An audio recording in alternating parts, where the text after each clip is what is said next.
Tô fazendo esse vídeo para falar do livro de 1964, O Elo Perdido.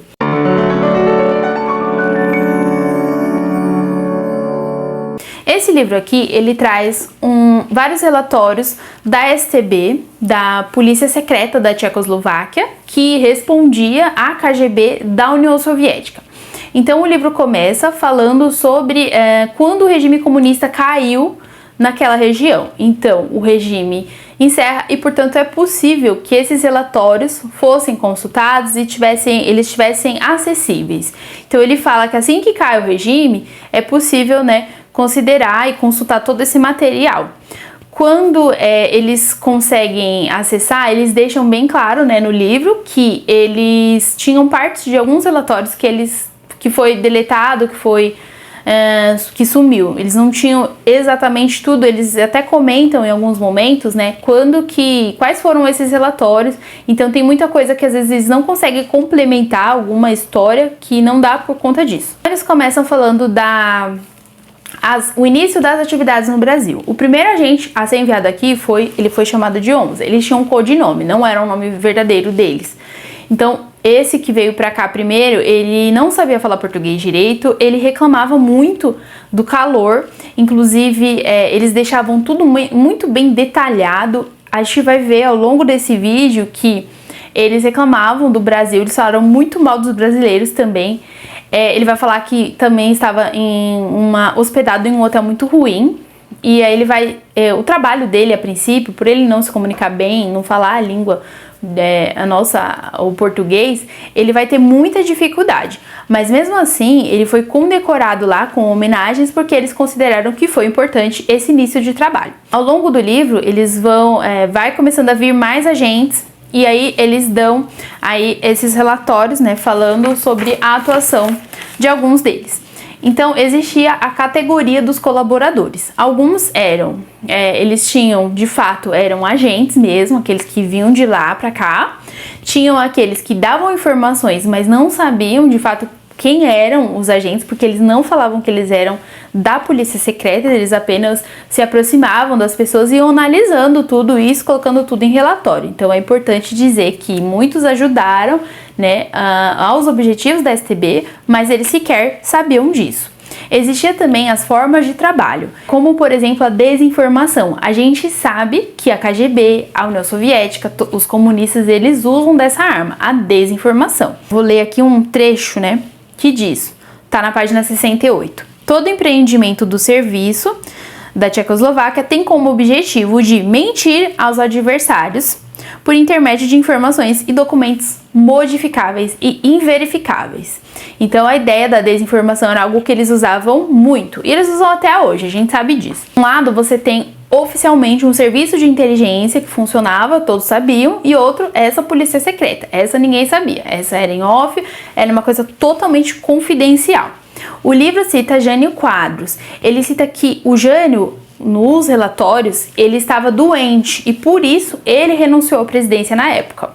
Inclusive, o Jânio Quadros, quando renuncia ao cargo, houve um pânico em Moscou porque o Jânio Quadros declaradamente era um simpatizante à causa comunista.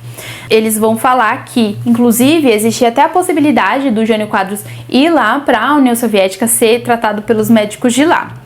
Também buscavam informações sobre os Estados Unidos, porque era extremamente importante para eles saber tudo sobre seu inimigo.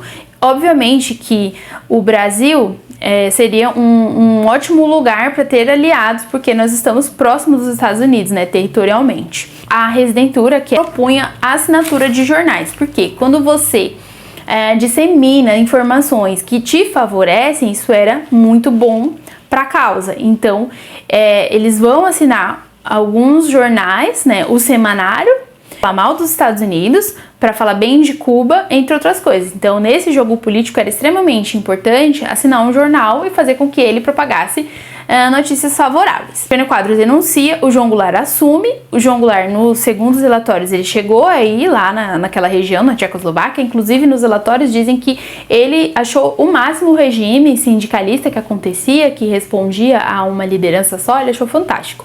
Inclusive, ele até ganhou uma espingarda de um dos agentes, o Moldan. Tem um capítulo também que diz grandes operações no Brasil, né, que é essa questão do apoio financeiro ao semanário. Eles também ajudaram a lançar um livro, né, que favoreciam toda a narrativa. Inclusive, distribuíram panfletos para falar bem do regime de Cuba, porque na época estava acontecendo, né, toda a tomada lá do Fidel Castro. A STB comprou 200 unidades de um livro que eles lançaram para favorecer a narrativa. Também, em vários momentos, você consegue perceber que tinha um nome de operações. Uma delas foi chamada de A Luta. Essa operação, ela tinha o objetivo de fazer com que o Brasil ficasse mais afastado das relações com os Estados Unidos. Depois eles abortaram essa ação porque viram que não ia dar certo. Mas a ideia era essa. Eles também tinham a intenção de enviar armas para o Brasil, segundo os relatórios, tá? Citaram, inclusive, Francisco Julião, que era o líder das ligas camponesas. Inclusive, eles tinham muito interesse nas ligas camponesas pela quantidade de pessoas que estavam ali alinhadas junto, né, dessas ligas, que tinham uma atuação muito forte na época. Eles citam Leonel Brizola também. Outro financiamento de jornal foi a Liga, a revista A Liga. A STB também falsificou documentos dessa tomada pelos militares e os agentes da STB, eles acreditavam que seria rápido, né, que isso não iria tomar o tempo que tomou, né, a tomada pelos militares. Então eles tiveram que suspender algumas ações, né, eles tiveram um certo probleminha com isso. Pensar sobre brasileiros. São pessoas preguiçosas e bem levianas. Isso você encontra na página 281. Agora eu vou ler o que eles falaram. Aspas, o conhecimento adquirido por eles é superficial. O que significa, por regra, que encontramos pessoas ignorantes que, mesmo com numerosos títulos científicos, não chegam aos pés da nossa gente com formação primária. Então eles tinham essa visão bem preconceituosa dos brasileiros, que eles eram muito fracos para o ensino, entre outras coisas. Eles citam o jornal Globo, eles citam outros tipos de jornais da época, eles falam que o jornal da Globo estava alinhado à direita, que era muito reacionário. Isso você encontra na página 291. Eles citam também alguns pontos de fuga, por exemplo, tinham endereços estratégicos onde eles poderiam deixar material sem serem descobertos, né? Tinham até os endereços desses lugares. Inclusive, eles têm o que eles consideraram uma derrota da STB foi que um dos agentes foi preso lá no Guanabara. Então, eles dizem que essa foi a maior derrota da STB no Brasil. Mas naquele mesmo ano, de 1964, mesmo com a tomada de poder pelos militares, eles continuaram a atuação, obviamente com mais cautela, né? Mas continuaram sua rede de contatos, reativaram todos os que eles já tinham, que eles já possuíam. Uma coisa ficou muito clara também para eles é que eles não acreditavam que os militares tinham conseguido tomar o poder sem ter uma guerra civil, sem ter nenhum levante. Então eles achavam estranho, eles ficaram surpresos, demasiadamente surpresos, porque você imagina, pessoas que estão acostumadas a ver guerra civil, regimes totalitários, sanguinários, aí vem pro Brasil, vem um monte de militar, toma o poder e nada acontece. Então para eles era uma coisa assim surreal. Eles citam até nesses relatórios os motivos que teriam feito com que Goulart tivesse caído. Eles comentam do Castelo Branco, olha só o que eles falaram. Tagarela que gosta de assistir TV, ler biografia de Napoleão. Isso que eles falam do Castelo Branco. Página 359, eles, nos relatórios, eles concluem o seguinte, que os Estados Unidos estavam até satisfeitos com essa tomada pelos militares, né, com o desenrolar dos acontecimentos, porém não há indicação de participação direta. Aqui a gente pode dizer que muitos, né, de hoje, eles dizem que os Estados Unidos teve participação no golpe militar, não sei o que, mas aqui o próprio relatório da STB diz que os Estados Unidos estavam felizes com essa tomada, que obviamente os favorecia, porém eles não tinham nenhuma participação. Então eles dizem isso muito claro no livro. No finalzinho já eles dão os detalhes de todos os agentes, né, dão os nomes, todos eu não vou falar, são muitos. Eles citam também a questão da teologia da libertação, que foi uma filtração comunista na igreja também, inclusive na católica e na protestante. A gente sabe que até hoje ainda existe isso. No final, eles deixam algumas perguntas para serem respondidas pelo autor do livro, né, para que fique claro aquilo que ele concluiu diante de tudo que ele analisou, de tudo que ele leu. Mais ou menos São 30 colaboradores brasileiros e centenas de figurantes aí atuando aqui no Brasil, inclusive ex-militares, jornalistas, economistas, parlamentares, entre outros, tá?